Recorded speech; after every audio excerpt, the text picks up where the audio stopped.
Esta noche quiero compartir un versículo de la Escritura con ustedes. Así que hoy será, espero, que sea corto, el mensaje, tratar de manejar el tiempo mejor y si me quieren acompañar, un pasaje sumamente conocido y muy precioso, a su vez muy profundo, que está en 2 Corintios capítulo 5, versículo 17.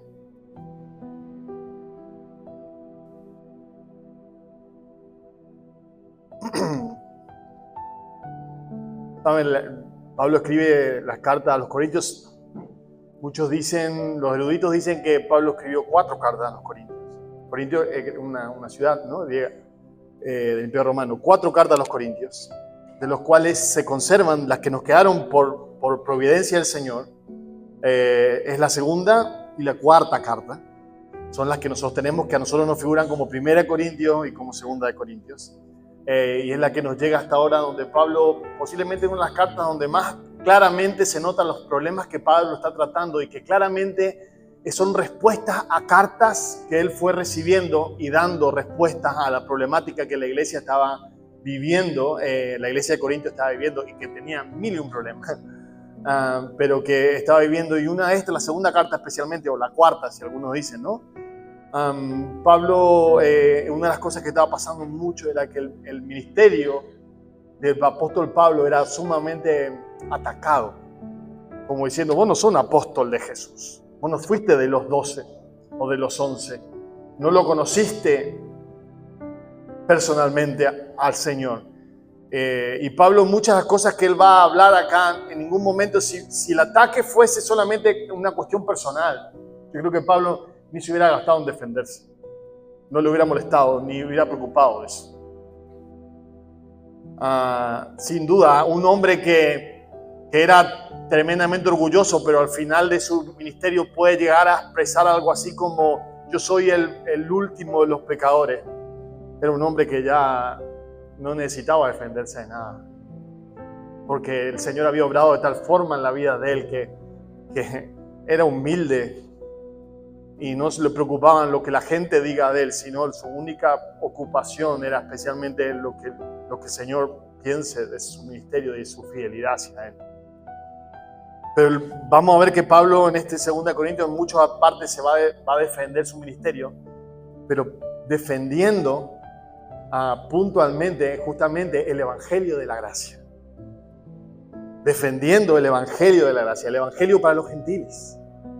Porque él entendía que si su ministerio era atacado, también corría peligro la iglesia, la incipiente iglesia gentil que estaba empezando a crecer a pasos agigantados en ese tiempo. Y él necesitaba defender ese ministerio no por él, sino primero por el Señor, pero también por aquellos que estaban creyendo. Recuerden que los grandes enemigos, podríamos decir, o la gran oposición que Pablo tenía, venía de los judaizantes. Aquellos que querían agregar a la gracia del Señor, al Evangelio de la gracia, algunas cosas de la ley para completarlas, ¿no? Y Pablo decía: de ninguna manera, ¿verdad? Y eso era lo que él está defendiendo mucho, y va a hablar mucho de su ministerio, de todas las cosas que sufrió por causa de su ministerio, las cosas que pasó, los lugares donde estuvo. Fui apedreado, azotado, todas las cosas que él cuenta mucho. No está defendiéndose él, sino está defendiendo el ministerio que le fue encomendado. No, les digo porque les animo también a que lean estas cartas, son preciosas, que nunca leyó, y van a encontrar eso que alguien puede decir: pero ¿por qué se defiende tanto? No, él no se está defendiendo, él defiende el Evangelio, ¿sí? Y dice el texto que quiero leer, ¿lo tienen? 2 Corintios capítulo 5. Amén. Versículo 17. ¿Ahí? De modo que si alguno está en Cristo, nueva criatura es. Las cosas viejas pasaron, he aquí, son hechas nuevas. He aquí, todas, dicen otras versiones, son hechas nuevas. Amén. Señor, gracias Padre, gracias que podemos venir a tu palabra. Oh Señor, sin duda tú eres un Dios que hace las cosas nuevas, Señor.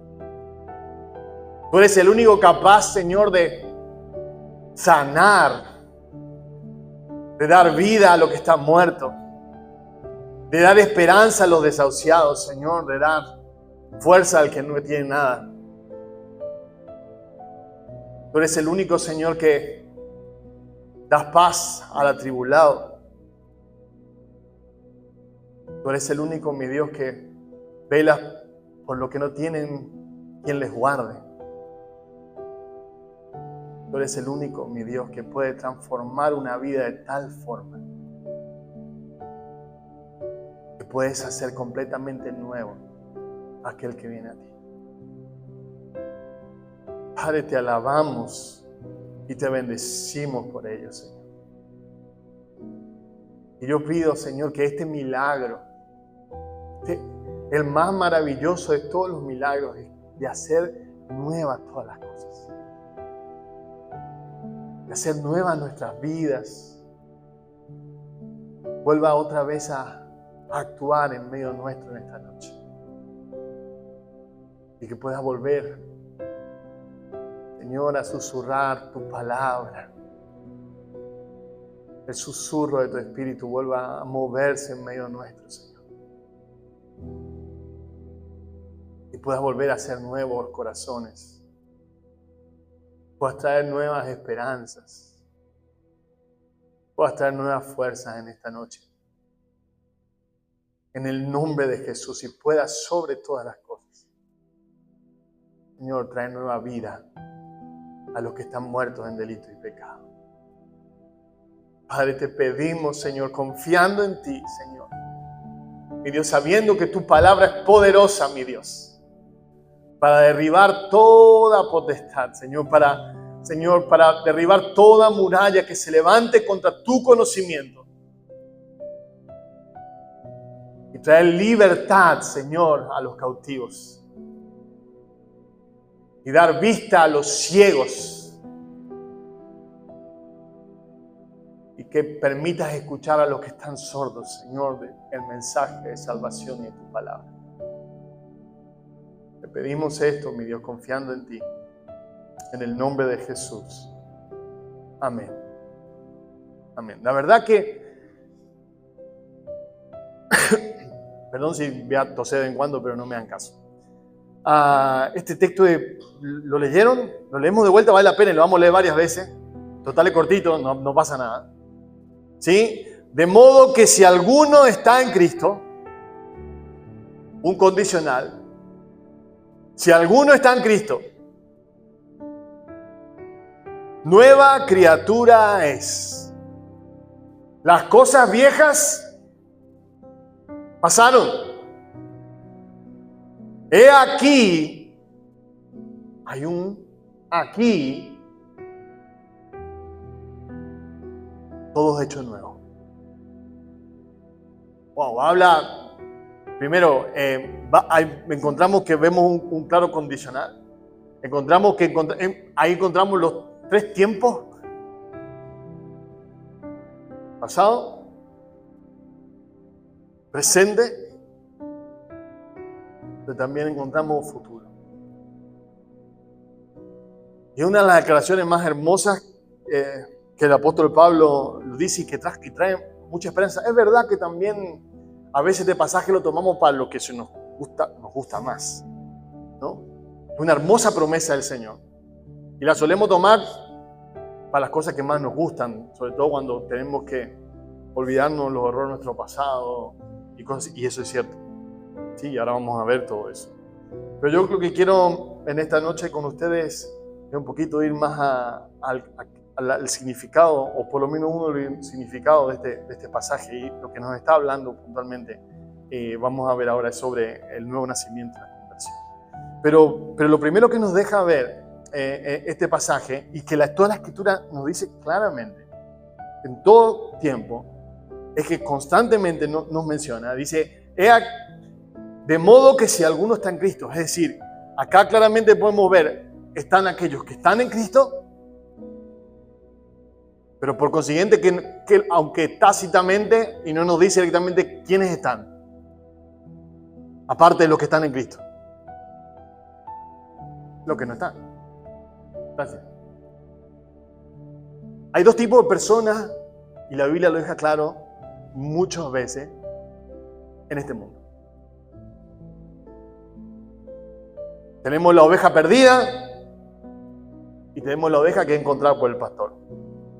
Tenemos en las parábolas invitados que son invitados a la boda, que rechazan la invitación. Y tenemos invitados a la boda que la aceptan y son partícipes de la boda que el Señor armó, del festín. Tenemos vírgenes prudentes que tenían preparado el aceite y tenían reserva, y tenemos las insensatas que cuando llegó el novio quedaron afuera y pidiendo que golpeen la puerta a ver si podían entrar, y el Señor le dijo, ya es tarde. ¿Cierto? Tenemos ovejas y tenemos cabritos. También la Biblia habla claramente, hay oveja y hay cabrito. ¿Sí? En la Escritura constantemente está. En las epístolas leemos que están los que están muertos en su delito pecado, y están aquellos que por la muerte de Cristo Dios le ha dado vida en Cristo Jesús. ¿Sí? De tal manera tenemos algunos que están bajo la ira de Dios, son hijos de la ira de Dios. Y en cambio otros que son hijos de Dios. Tenemos unos que están muertos espiritualmente y otros viven por Cristo para Dios. Todo el tiempo, las Escrituras claramente enseñan que existen dos clases de personas bien definidas. Lo que llama la atención, ¿no? Si ustedes se dan cuenta, si ven en todo el contexto de la Escritura lo que nos dice acá, lo que no hay y no encontramos son los medio cabrito y medio oveja. No hay. Lo que no hay son los que están, que puede ser dudosa procedencia. No hay intermedio. No hay un poco y un poco. Lo que no muestra la Biblia es que puede haber un pie en el reino de Dios y un pie en el de las tinieblas. Tampoco hay aquellos que, bueno, ok, más o menos no, sino fin de semana a un lado y día de semana soy otro, ¿verdad? Soy del otro lado. No encontramos, no hay. Es más, el única connotación que habla, o directamente dice, no connotación, en Apocalipsis dice, el único momento donde dice que hay tibio, la Escritura dice, y a los tibios, ¿qué? No vomitaré en mi boca. No hay punto medio. Y Pablo va a decir, el que está en Cristo. Y la diferencia entre un lado y otro, la diferencia única y central es aquel que está en Cristo. Esa es la única diferencia entre uno y otro. No, la diferencia no está ni en los méritos que ellos hacen, no está ni en las obras que hacen, ni está en obedecer esta cosa o aquella cosa, o porque venía a esta iglesia sos de esto y venía a aquella iglesia sos de lo otro, ni en cumplir ciertas cosas, ni si sos hijo de cristiano entonces pertenece a este o a aquel lado, ni si orás o lees la Biblia, no está en ninguna de esas. La diferencia está, y lo único que hace que sea diferente, de acuerdo al lado en el que la persona se puede ubicar, si podríamos decir de esa forma, es el que está en Cristo. Aquel que está en Cristo. Eso hace la diferencia en tu presente, pero sobre todo que también hace la diferencia en tu futuro.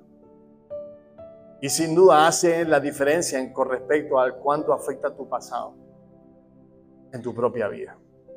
Esa es la cuestión. Si alguno está en Cristo. Y saben, el estar en Cristo es muy diferente a pretender que seamos de Cristo.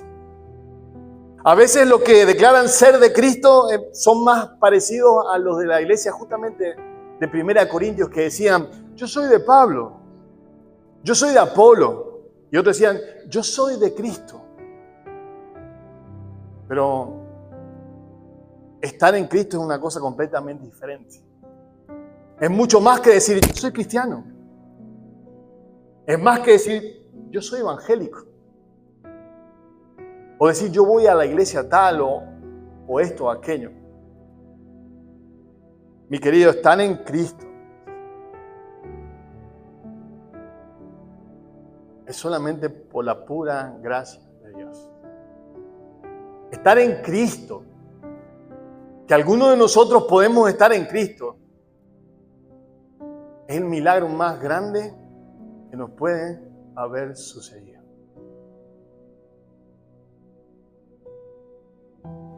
Estar en Cristo. Y quiero decirle también por ahí, para algunos, hay personas nuevas que están acá y la pregunta dice, ok, pero ¿cómo estoy en Cristo? La Biblia enseña claramente que todo ser humano, todos, nacimos pecadores. Y que no hay nadie, ninguno de nosotros, ninguno, que realmente por nuestra propia decisión busque a Dios. Y que en nuestra vida domina nuestros pecados. Y lo que podemos hacer, porque es lo que sabemos hacer, aunque no querramos muchas veces, es pecar. Y Dios, que es un Dios justo y santo, ¿sí? Y que aborrece el pecado, y que a su vez dice la Biblia que ama tanto al mundo, que dio a su único hijo. No nos quería ver en esa condición que no tenemos solución, no tenemos arreglo. Por tanto, justamente Dios manda a su hijo a tomar forma de hombre, una forma tuya y mía, pero sin pecado. Él vive una vida justa. Él camina nuestros caminos. Él obedece todo lo que Dios manda, como nosotros no podemos hacerlo. Pero aún así, a pesar de que Él no merecía nada malo, porque dice la Biblia que la paga del pecado es la muerte, aunque Él no merecía porque Él nunca había pecado, aún así, Él voluntariamente toma tu lugar y mi lugar y va a la cruz. Y en esa cruz, Él carga con tus pecados y mis pecados. Con todos, ¿sí? ¿Saben? Potencialmente los pecados de todos. Pablo va a decir un ratito antes, allí en los versículos anteriores va a decir, por cuanto uno murió, por si todos murieron. En esa cruz, Él murió por vos y por mí. Él entregó su vida por vos y por mí. Y los pecados y la ira de Dios fue descargada sobre Él. Para que vos y yo podamos ser libres. Para que vos y yo podamos ser completamente libres, no solamente primero de la ira de Dios, porque ya fue pagada, pero también de todos nuestros pecados. Fueron completamente perdonados, no solamente los que hice antes, sino también los que voy a hacer en el futuro. Todos mis pecados fueron perdonados. Y ahora, cuando me presento delante de Dios, Él me ve realmente como justo, porque me ve a través de Jesús. Aquel que reconoce que es un pecador y que no es perfecto, que reconoce que es un pecador, aquel que realmente reconoce. Y saben, y esto es importante, es reconocer que sos pecador. Jesús no vino por los sanos. Jesús vino por los que estaban enfermos, por aquellos que necesitaban, no por los justos, sino por los pecadores. Aquel que reconoce que es un pecador y cree que Jesús realmente murió por él en la cruz de Calvario y resucitó al tercer día. Entonces, ese o esa es una persona que es salva y que está en Cristo. Esa pasó de muerte a vida. Y no hay nada que vos tengas que agregar a eso. Nada. Miren, hasta tal punto no hay nada que tenga que agregar para que tenga una idea que cuando Jesús fue crucificado, habían 2 ladrones crucificados con él. ¿Se acuerdan toda la historia? ¿Sí? Yo sé que la mayoría sí la conoce. Uno a su lado y los dos insultándole a Jesús. Si sos hijo de Dios, ¿por qué no te bajás y nos bajás nosotros? A ver si es cierto lo que vos decís. Y estaban los 3 sufriendo ahí en la cruz. Y Jesús no respondía nada. Pero a media mañana, cerca de mediodía, uno le vuelve a insultar a Jesús y el otro le dice, ¿pero vos no tenés temor en tu misma condenación? Y dice, este hombre, por Jesús, ningún mal ha hecho. Y lo mira a Jesús. Y ahora va a pasar una cosa más maravillosa. Le mira y le dice, acuérdate de mí cuando estés en tu reino. Wow. ¿Y qué le responde Jesús? Esta misma tarde estarás conmigo en mi reino. ¿Qué hizo este ladrón para merecer eso? Pecó, robó. No hizo nada justo. Pero sin embargo, esa misma tarde disfrutaba en la presencia del Salvador. Y era salvo. Estaba en Cristo. Por la fe. Y ruego, mi hermano, yo sé que hay muchos aquí que han escuchado muchas veces esta verdad que estoy diciendo.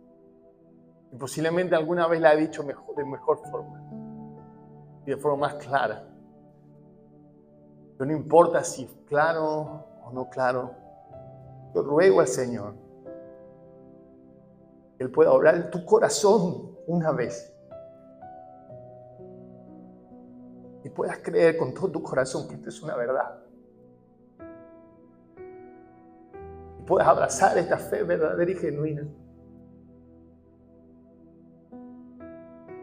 Y tu vida salga de las tinieblas.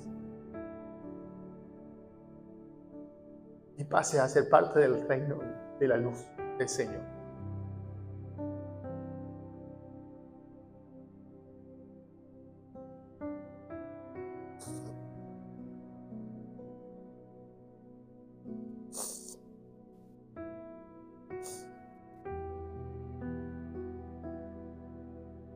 Perdón.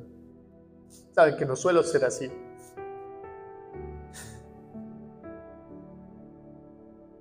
Pero me aflige. Sé que al Señor también. Pero confío en la obra del Evangelio. Confío en el poder de Dios. Después de quebrantar la roca más dura. Y puede sacar agua del más profundo desierto. Y puede transformar la vida de todo aquel que cree. Y Él puede dar fe para creer, aunque este pobre predicador pecador sea el más limitado de todos. Tenga la palabra más corta. Pero el poder de Dios es grande. Y sigue hablando en medio nuestro. Amén.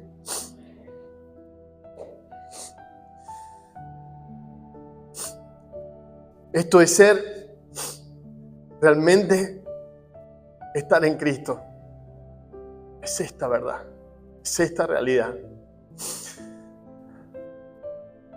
Dice Efesios capítulo 2, versículo 8, porque por gracia soy salvo por medio de la fe. Y esto no de vosotros, pues es don de Dios, no por obras, para que nadie se gloríe. Por gracia. Solamente por gracia. Nada más, mi querido. Hoy es día de salvación. Solo cree en Él y nada más. De modo que si alguno está en Cristo, entonces nueva criatura es. Y ahora pasa algo. Y esto es decir, todo aquel que realmente está en Cristo, algo sucede. No queda nunca igual. Es una nueva criatura. Cambia. Indefectiblemente va a cambiar porque es diferente. Hay algo que pasó en su interior. El Espíritu de Dios mora dentro tuyo. Y sos diferente. Hay cambios. Cambios porque las cosas viejas, tus fundamentos viejos pasaron y ahora empieza a ser todo diferente, todo nuevo. No porque por algo tuyo, sino porque algo dentro tuyo empieza a impulsar ese cambio y hacerlo diferente. Quizás hay muchas personas acá o algunas personas que han estado en el cristianismo y han intentado y luchado tratando de mejorar y siempre han vuelto al punto de partida. Pero mi hermano, es que te falta estar en Cristo. No alcanza con tu fuerza ni con tu deseo. Es estar en Cristo. Y este cambio tiene algunos signos. Y yo les voy a comentar algunos de ellos. Algunas sí que son y otros lo que a veces los conceptos equivocados que tenemos de lo que es alguien que se convierte, alguien que nace de nuevo. Algunas personas han supuesto que en el momento en que un hombre es convertido, listo, se considera un hombre perfecto. ¿Verdad? Ya cambió y se tiene el mismo concepto. Va a la iglesia, entonces ya está, soy completamente diferente. Y la verdad es que no es así, ni cerca. Al contrario, cuando venimos al Señor por primera vez, empezamos a caminar con Él, empezamos recién a ser conscientes de cuán pecaminosos somos. Empezamos recién a ser conscientes hasta dónde llega la influencia de nuestro pecado en nuestra propia vida. Empezamos a ser conscientes de lo cabezadura que somos, de lo orgullosos que somos, de lo ingratos que somos con Dios, de lo egoístas que somos con todos. Recién ahí empezamos a ser conscientes, no perfecto. Otros piensan que un convertido debe quedar a partir de ese momento libre de cualquier tipo de dudas. Y a veces, estos últimos tiempos, varias personas escuché, no, pero es que yo todavía tengo dudas. Ay, mi hermano, ¿y quién te dijo que algún día la duda no iba a estar más? La duda es algo que lamentablemente desearía que no fuera así, pero desafortunadamente siempre va a estar en una lucha en nuestra vida, en la incredulidad en nuestro corazón. Y ahí es donde la fe actúa. Y la fe se sostiene a pesar de la duda. Si no existiese duda, tampoco fe. Haría mucha falta. Algunos sueñan que un hombre converso ya no tiene necesidad de nada, ya tiene todo en Cristo. Y solemos los evangélicos ser muy efusivos en eso, ¿no? Con esto nuestro triunfalismo, ¿no? Que este hombre que está, ya tiene todo. Venía Cristo y se te soluciona todo. Venía Cristo y dices, mira hermano, yo no quiero ser negativo, ahora yo creo que nadie va a querer venir a Cristo. Pero a veces por la mala enseñanza que damos, a veces la gente viene y termina y dice, pero ¿y esto qué? Tengo más problemas de cuando vine. La cosa se puso más difícil. Sí, se va a poner más difícil. Mi hermano, estaba en el mundo de las tinieblas. Ahí vivías. El diablo tenían sus garras. Allí no te va a molestar. ¿Para qué? Si le perteneces. Pero venía Cristo. Y vas a tener al mundo, tu propia carne, el enemigo de nuestras almas, Satanás, como tus enemigos personales toda tu vida. Sí. ¿Y qué lucha va a ser por toda tu vida en esta tierra? En el mundo tendréis aflicción, dijo el Señor. Pero también dijo, pero confiad. Confíen. Yo he vencido al mundo. Mi hermano, Él es vencedor. Él en la cruz ganó la victoria. No tengas temor. Él no vas a luchar solo. No vas a luchar en soledad. Él va a estar a tu lado todos los días hasta el fin. Él va a ser tu compañero. Él va a ser tu escudo. Él va a ser tu fortaleza. Él va a ser tu ánimo en los momentos de debilidad. Él te va a sostener cuando tus rodillas flaqueen. Él va a estar a tu lado siempre. Para todo aquel que está en Cristo. La conversión es el principio de un conflicto que dura toda la vida. Es el primer golpe en una guerra que no tendrá fin hasta que nos encontremos en su gloria con Él. Es una lucha entre el espíritu y la carne, interna, que se da todo el tiempo, la carne tratando de llevarnos para un lado, pero teniendo el espíritu ahí, luchando a brazo partido, para que hagamos la voluntad de Dios, para que vivamos para Él, para que le sirvamos, para que le escuchemos.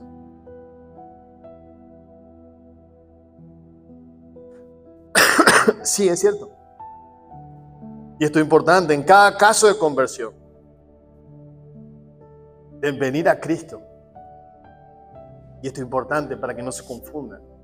Siempre hay un sentido de pecado. Nadie encontró jamás la paz de Dios sin haberse arrepentido primero de sus pecados. Nadie nunca. Es verdad, en algunos casos eso fue muy fuerte. Cuenta la historia cierta sobre una famosa predicación de un gran teólogo y pastor del 1700 que se llama Jonathan Edwards, una predicación que se llamaba Pecadores en manos de un Dios aireado, enojado. Este hombre predicó, ustedes si buscan en internet van a encontrar la predicación todavía, vale la pena leerla. Dice que este hermano predicó esa mañana esta predicación, que él tenía escrito y la leyó. Y dice que la iglesia tenía columnas, ¿no? ¿Vieron esas iglesias que tienen columnas? Y dice que era tal la convicción, Dios obró tal poderosamente en el medio de la gente, que era tal la convicción de pecado, que la gente tenía la impresión que en cualquier momento el suelo se iba a abrir y todos ellos iban a caer directamente a las garras del infierno. Que la gente se agarraba de los bancos y se agarraba de las columnas de la iglesia porque si se llegaba a abrir ellos no caigan en eso, y que pedían de rodillas perdona al Señor, que perdone sus pecados. Y la gran mayoría de los que estaban allí fueron convertidos por el poder. Una convicción tremenda. No siempre eso es así, no siempre es necesario, pero que sí es necesario y indispensable es que haya convicción de pecado, que reconozcas poco o mucho de tus pecados, lo consiento tanto que sea, porque mi hermano, vuelvo a decir, el Señor vino a buscar a los enfermos. El Señor no vino a buscar a los justos, ni los que no necesitaban médicos. El Señor vino a buscar a los enfermos y los pecadores. Si eres uno de esos, pues hoy tienes esperanza. Hoy tienes esperanza de ser uno de aquellos que están en Cristo por la gracia del Señor. Dice, las cosas viejas pasaron, he aquí, son hechas nuevas. Hay un cambio completo, en una diferencia de lo que era antes, el que realmente está en Cristo, y lo que es ahora. Sí, en muchos aspectos es gradual, pero hay una diferencia. Cambia el principio sobre el que vivíamos. Antes vivíamos para nosotros mismos. Ahora vivimos para Dios. Esta también transforma la forma en que nosotros nos relacionamos con los demás. No pensando en nosotros primero, sino empezando a pensar en nosotros antes que en nosotros. Esto cambia. Las cosas viejas pasaron. Yo vivía antes para mí. Mis relaciones se basaban en aquellas personas que me podían proveer, hacer cosas que me beneficien a mí. Las cosas que yo hacía era siempre buscando algo para mí, en primer lugar. Pero de golpe, cuando vengo al Señor, ya no vivo yo, mas Cristo vive en mí. Y lo que vivo ahora lo vivo en la fe del Hijo de Dios. Amén. Ya hay ese cambio en tu vida, mi hermano. Y todavía, por supuesto, está la lucha, está mi yo allí. Y ya la misma forma de relacionarme con otro empieza a cambiar, porque ya no pienso, no es que pienso menos de mí, pienso menos en mí y más en los otros. Ya dejo de buscar responsables de las cosas que me suceden en otros y me hago cargo por los errores que tengo por mi propia decisión. Antes hacía el bien cuando lo hacía porque temía el castigo si hacía el mal. Pero ahora huyo del mal porque detesto el mal. Antes, cuando yo no hacía algo malo, decía, no, pero ¿se acuerdan de ese problema? Dios me va a castigar. O no, pero siempre pensando, era por eso que hacía o no hacía las cosas. Pero en cambio ahora estoy en Cristo. No me gusta el mal.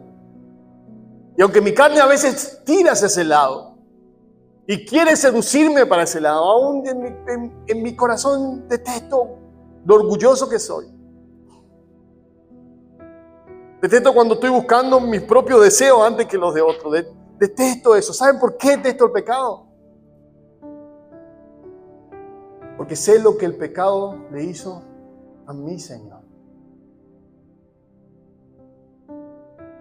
Es por culpa del pecado que Cristo tuvo que sufrir en esa cruz. Es por culpa del pecado que cada látigo rasgó su cuerpo. Es por culpa del pecado que esos clavos traspasaron los pies y las manos de mi Señor. Es por culpa de ese pecado que las espinas penetraron en su frente.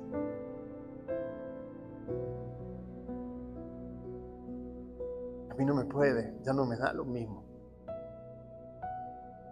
Y no puedo amar a aquello que ha hecho tanto daño a mí, amado.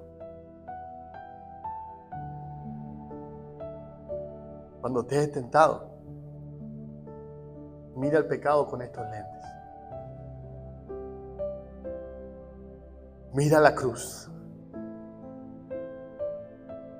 Y vas a ver si no empezás a detestar el pecado. Te empiezas a alejar de él.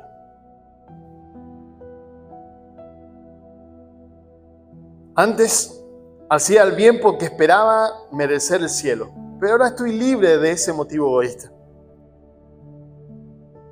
Porque sé que soy salvo y hago el bien por amor y gratitud a Dios simplemente. Antes quería ganar algo, ahora ¿yo qué voy a ganar? Si el cielo ya me es un regalo. Cristo me lo dio en la cruz. Ahora lo que yo hago y cuando quiero hacer el bien, lo hago por gratitud a Él. Porque lo amo. Y lo que me mueve a hacer las cosas que hago es su amor. Y su gratitud. Pablo un poquito antes va a decir claramente, dice, el amor de Cristo nos constriñe, nos aprieta, nos impulsa. No nos deja. Mi amor, mi hermano, que el amor de Cristo realmente pueda actuar de tal forma en nosotros, que nos guíe de esa forma y nos impulse a realmente ser de bendición a otros en todo lo que hacemos. Los objetivos en nuestra vida también han cambiado. Antes vivíamos para obtener ganancia en un mundo o vanagloria o reconocimiento. Ahora vivimos para la gloria de Dios. Nos preocupa más hacer tesoro en los cielos que acumular tesoros aquí en la tierra.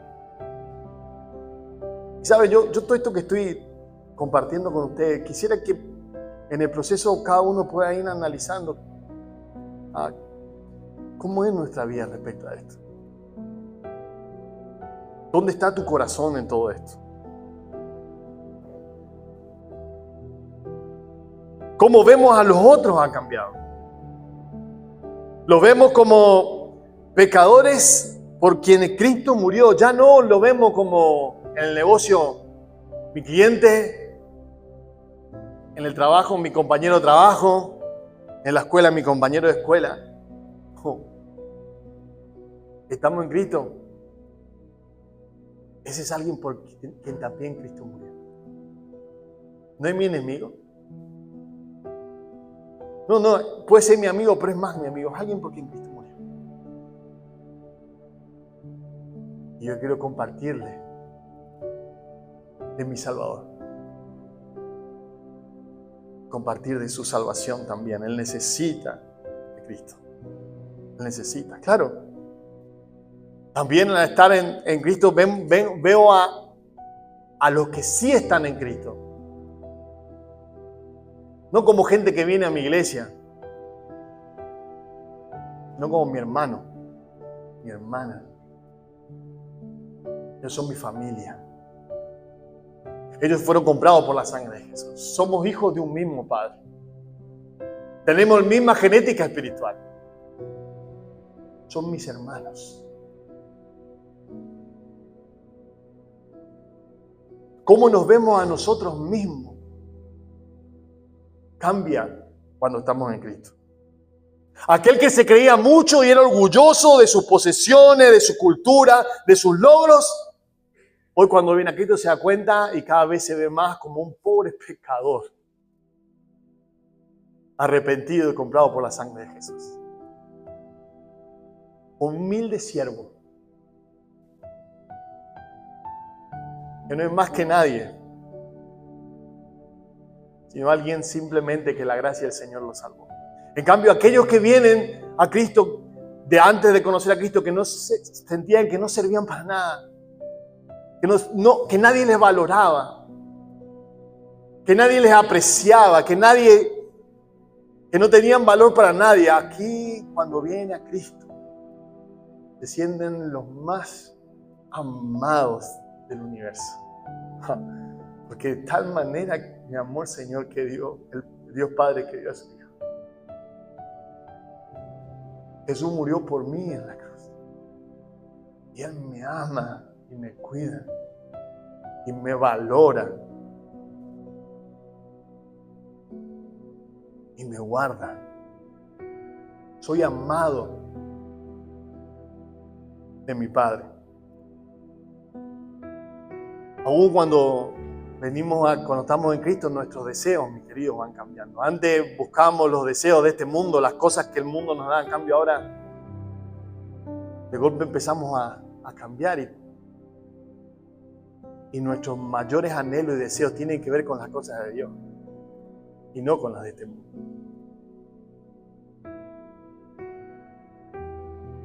Nuestras esperanzas también están alteradas. Nuestras expectativas son mucho más altas. Nosotros buscamos una ciudad que no es construida por manos. Ansiamos un país libre de la mancha del pecado. Nuestro anhelo es algún día voy a ser libre ya de todo el pecado. De toda la angustia, todo el dolor, la enfermedad. Algún día voy a ver a Jesús tal como es. Entendemos que nuestra patria es celestial y no es de esta tierra.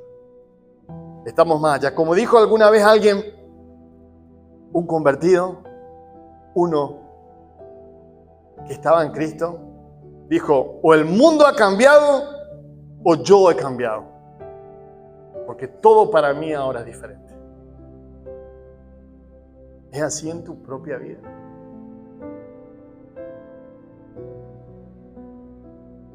¿Es así en tu vida, mi querido? Y termino. Si alguno está en Cristo. Esa es la única diferencia. Sí, si todavía no estás en Cristo, yo te vuelvo a rogar en el nombre de Jesús. Cree en el Señor de Jesús. Arrepiéntete de tu pecado y serás salvo. Solamente eso, hazlo hoy. Pero también a ti te digo que estás empezando a caminar con el Señor. Y puedes ver de todas estas cosas que estuvimos hablando y decir, uy, pero yo de estas cosas, apenas algunas, mi hermano. Nuestra vida espiritual muchas veces es como el amanecer, el sol, cuando el día está empezando. Cuando recién empieza, apenas la única diferencia con la noche es que en el horizonte unos pequeños rayitos de colores empiezan a notarse en el horizonte. El sol todavía no se ve completamente, pero ya empieza a aclarar el día y tu vida va a empezar a ser transformada. Va a empezar a ser cambiada, tu corazón va a ir siendo cambiado. Persevera, continúa en Cristo. Confía en Él, camina de la mano de Él y Él va a hacer lo que tú no puedes hacer. Pero lo que no hagas, y el peligro de esto, es creer que estás en Cristo. Es creer que sos parte del pueblo de Dios. Y al final de cuentas, al final del día, dándote cuenta, estás completamente engañado y que eso no es así. Saben, muchos vendrán diciendo, Señor, Señor, en tu nombre no hicimos esto, no hicimos aquello. Y Él dirá, alejados de mí, hacedores de maldad. Saben, el estar en Cristo es un proceso de toda la vida, pero empieza un día. Es un día, es un momento, es una hora del día donde el amanecer comienza. Es una vez en la vida. Una vez. Donde pasas de las tinieblas a su luz admirable. Pero en algún momento tiene que ser. Y yo quiero invitarte en esta noche. Dije que iba a ser corto y bastante. Invitarte en esta noche. Y tomar un segundito. Y acá yo no estoy pidiéndote para que vengas para orar por tus problemas, por tus necesidades, que si quieren oramos después, ningún problema. No, yo acá lo que quiero es hacer un llamado. Y esto es personal completamente, con el Señor. Si aquí hay alguien que realmente quiere decir, yo quiero estar en Cristo. Yo quiero partir de hoy. Me arrepiento de mis pecados. Me arrepiento de todos mis pecados. Y creo en el Señor Jesús con todo mi corazón. Si alguien me puede decir, pero yo no necesito hacer eso en público. Es verdad. Tienes toda la razón, pero lo que necesitas es venir a Cristo y ese tiene que ser tu único interés. No importa en público o en privado, pero hoy Dios te llama a ti aquí. Hoy el Señor te está llamando aquí. Veniste varias veces a la iglesia. O estás hace tiempo o primera vez, no me importa, no sé, o naciste en un lugar cristiano, no importa. Pero hoy es día de salvación. Hoy es día que el Señor llama. Ven a Cristo. Ven a Cristo. Señor, gracias